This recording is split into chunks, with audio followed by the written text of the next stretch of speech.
Hello.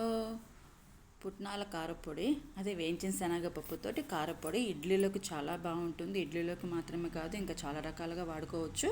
ఆ కారపొడి కోసం మనము ఒక 200 గ్రామ్స్ పుట్నాలు, అదే వేయించిన శనగపప్పు అంటాము మా సైడు, పుట్నాల పప్పు అంటాము. పుట్నాల పప్పు ఒక 200 గ్రామ్స్, వెల్లుల్లిపాయి, జీలకర్ర, ఎండుమిర్చి, గళ్ళుప్పు అయితేనే టేస్ట్ బాగుంటుంది. మస్ట్గా గళ్ళుప్పే వాడండి.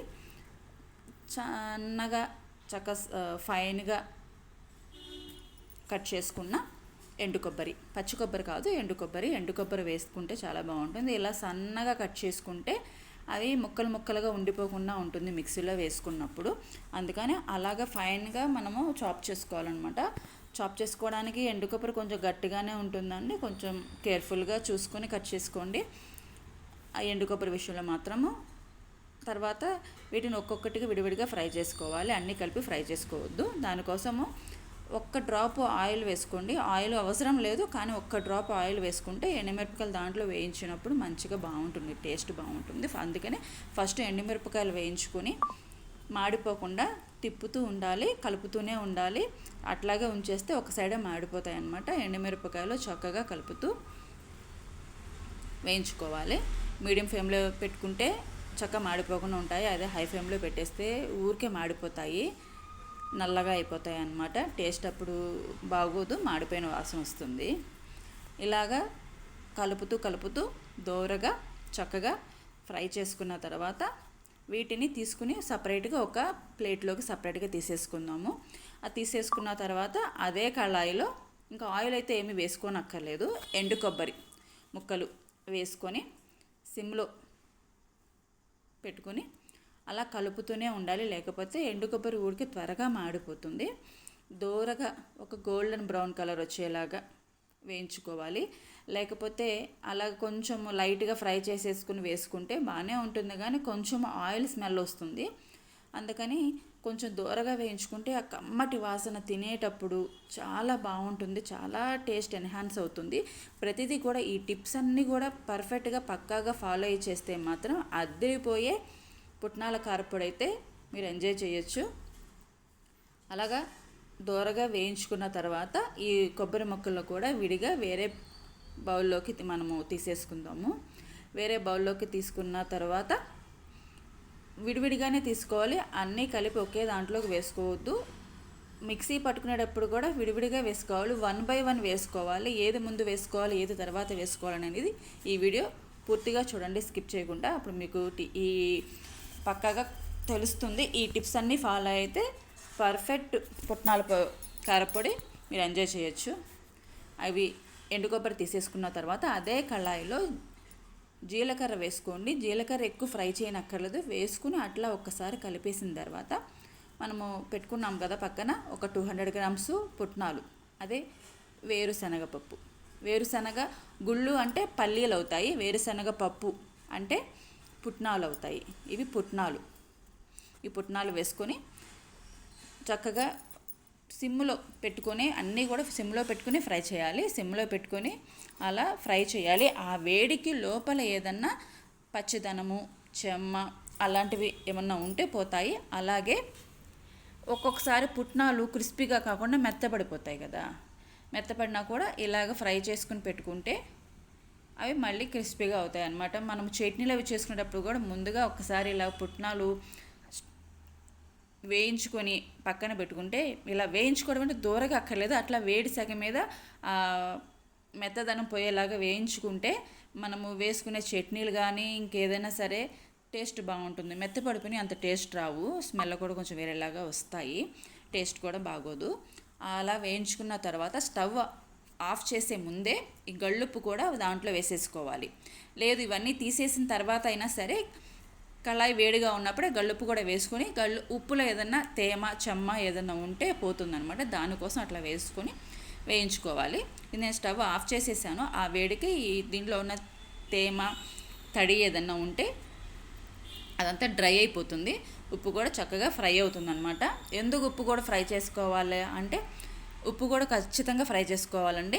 ఈ టిప్స్ అన్నీ కూడా చక్కగా అన్నీ కూడా ఏది స్కిప్ చేయకుండా ఫాలో అవ్వండి.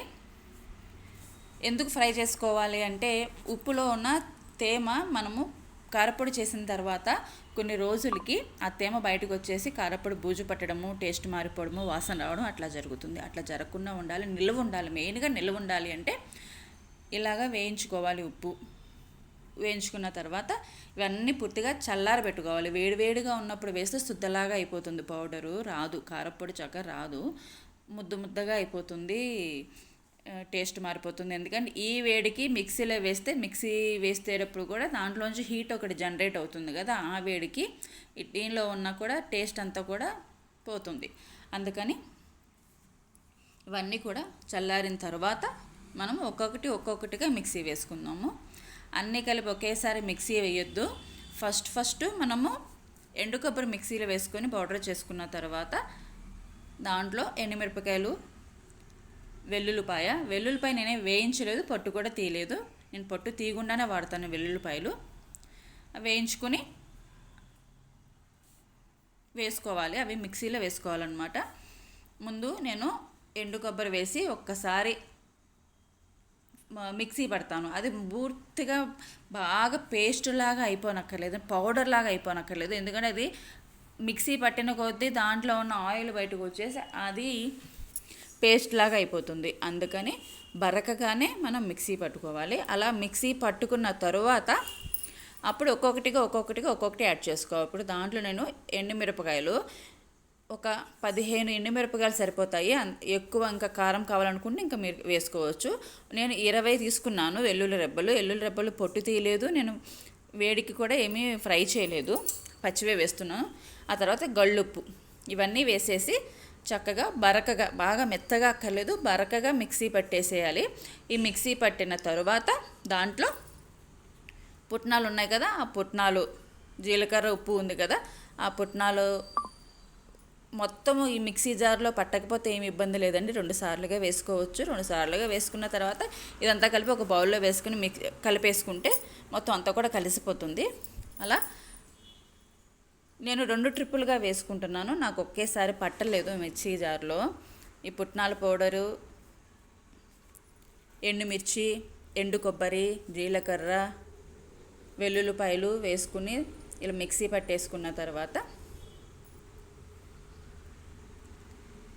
2 తఫాలుగా వేసుకోవాలి.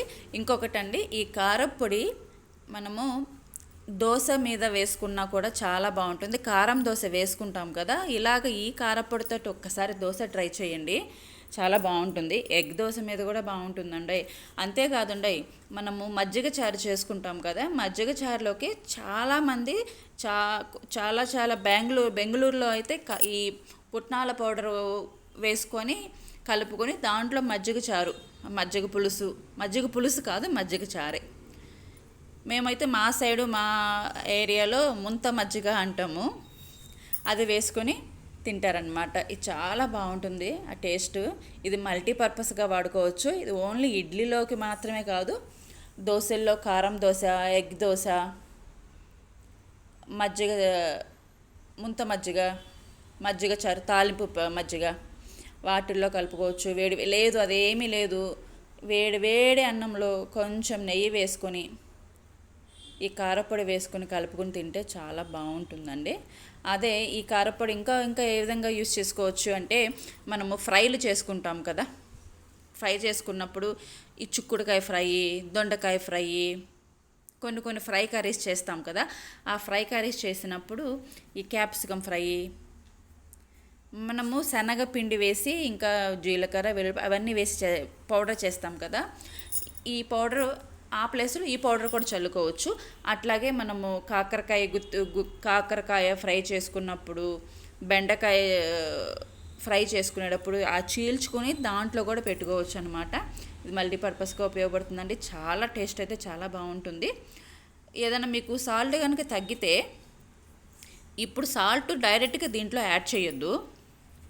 సాల్ట్ని ఒక 2 స్పూన్స్ మిక్సీ జార్లో మనకు ఎంతైతే కావాలో అంత సాల్ట్ మిక్సీ జార్లో వేసుకొని, ఈ కారప్పొడి ఉంది కదా, ఈ పౌడర్ కూడా ఒక 2-3 స్పూన్లు జార్లో వేసుకుని మిక్సీ పట్టేసేసి దాన్ని రిమైనింగ్ మొత్తము వాటిలో ఈ కారప్పొడిలో కలుపుకొని టేస్ట్ చూసుకోవాలి తప్ప డైరెక్ట్గా సాల్ట్ అట్లాగే వేస్తే సాల్ట్ కరిగిపోదు కదా, సాల్ట్ అయినా కూడా కరగదు.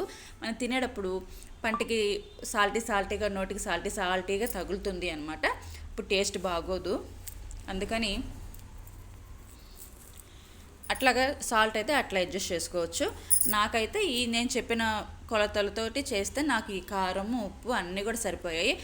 వెల్లుల్లి స్మెల్ వస్తుంది, చాలా బాగుంది. వెల్లుల్లి మనం ఉట్టిగా తినలేం కానివ్వండి, వేటిలో అయినా సరే ఏ కూరలో వేసినా కూడా ఆ వెల్లుల్లి వాసన ఎంత బాగుంటుందో.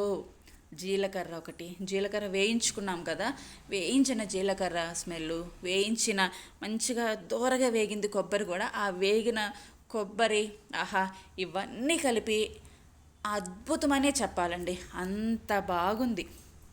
ఈ అద్భుతమైన కొబ్బరి పొడి అంటాము, పుట్నాల పొడి అంటారు, పేరు ఏదైనా కూడా రుచి మాత్రం అద్భుతం. మల్టీపర్పస్, దేంట్లోకైనా వాడుకోవచ్చు. ఈ వీడియో మీకు నచ్చితే ప్లీజ్ సబ్స్క్రైబ్.